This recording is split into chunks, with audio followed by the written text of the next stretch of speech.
bomb maker. And you apply. You say, look, I want to join. I want to do my first martyr operation, planning a bomb or whatever. And you need connection. So I found my connection. I rendezvoused with this guy in Jerusalem, in Sharia Bab al-Wad. And he built this explosive charge with a timer and a loaf of bread. And I had to smuggle it from the Temple Mount under the auspices of Al-Waqf department. Al-Waqf police is the Islamic police appointed by the government to watch over the holy sites. Them knowingly that I had explosive charges smuggled me so I can escape from the checkpoints. And there, I carried my explosive charge from Jerusalem to Bank Laumi Israel in Bethlehem. I was supposed to put the explosive charge at 6 p.m. exactly. I was supposed to have this explosive charge in my hands at 6 p.m. exactly. 5 to 6, I saw some Arab children running around, and I didn't want to kill any Arabs. So I decided to place the explosive charge on the roof. I tossed it on the roof. At 6 p.m. it went off, and there was this big explosion.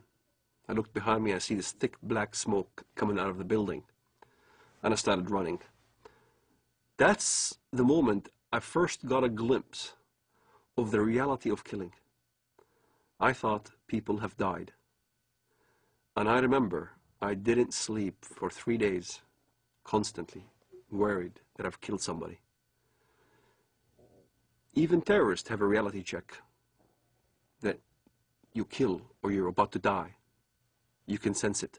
This is why in Israel, the nature of finding out a terrorist suicide bomber is to look at their eyes. They'll have these glossy eyes. They're sweating profusely. They're not paying attention because in their mind they're about to go. And you weigh the reality of what now you're going to die. And many times I've been in this situation where I had thought that I was going to get killed, shooting back and forth as we stoned at the Israelis and they shoot back at us and things like that. I was face to face with death. When you think in your mind you're going to die, you struggle between the requirements of your Islamic upbringing and between the reality that you value your life. And at some point, one has to outweigh the other. And for a Muslim fundamentalist, we always chose death. We always chose the suicide. My cousin died on his way to Ben Yehuda Street, and he got killed. He died.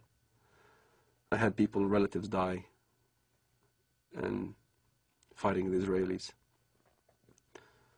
And as I look at it now, I think, what a waste. What a waste of life.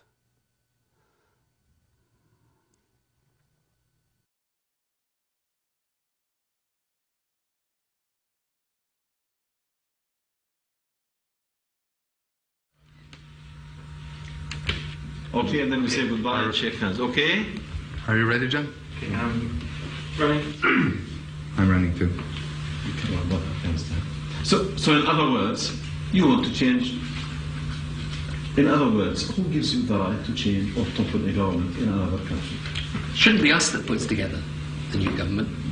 It should be the people of Afghanistan, inside Afghanistan and those that have had to flee from Afghanistan. And I think that's the right way to do it. Now, can I say I've enjoyed very much doing this interview with you, and I think that whatever differences there are between us, it's important we carry on with this dialogue. Maybe one of the problems that arises out of all this is there's been insufficient dialogue between the Arab world and the West, between Islam and between people of other faiths. And I hope that we can establish a proper dialogue, and maybe that would be some good that could emerge out of the terrible events of the 11th of September. Some personal question, Mr. Blair, at the end. I know you have so many meetings and people are waiting outside. I've read, I think, in the Times that you read about Islam. What do you know about Islam? Well, I do not in any shape or form pretend to be an expert, but I do read the message. What do you read? What interests you?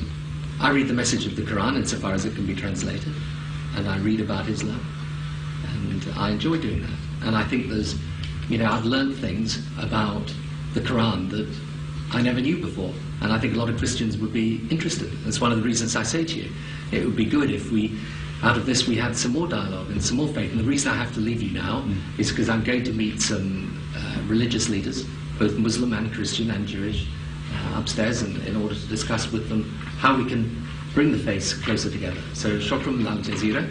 Shukran, Mr. Blair. What did you say in Arabic? Shukran lal jazeera. Shukran jazeera. Thank you very much. Islam understands its earthly mission to be to extend the law of Allah over the world by force. Now, this is distinct from extending the religion by force. Muslims often indignantly deny that Islam was spread by the sword, as the old expression goes, and that anybody is ever forced to convert to Islam. Now, of course, forced conversions are a constant hallmark of Islamic history, but they are technically forbidden by Islamic law. Now, the idea in Islam is that Muslims must wage war to establish the hegemony of Islamic law. Not everybody will be forced to become Muslim, but the non-Muslims will be relegated to second-class status. They will not be able to live in the society as equals to the Muslims. And it is the responsibility of Muslims around the world to fight to institute that kind of society. While we were in the mosque, the Prophet came out and said, "Let us go to the Jews." We went out till we reached Bait al-Madras.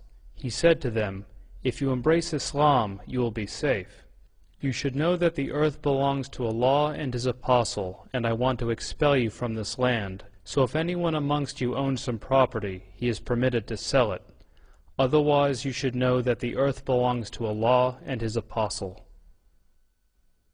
The Muslims see the extension of jihad as a war liberating the infidels from their infidelity and a privilege for them to enter in the religion of Islam and to abandon their wrong belief.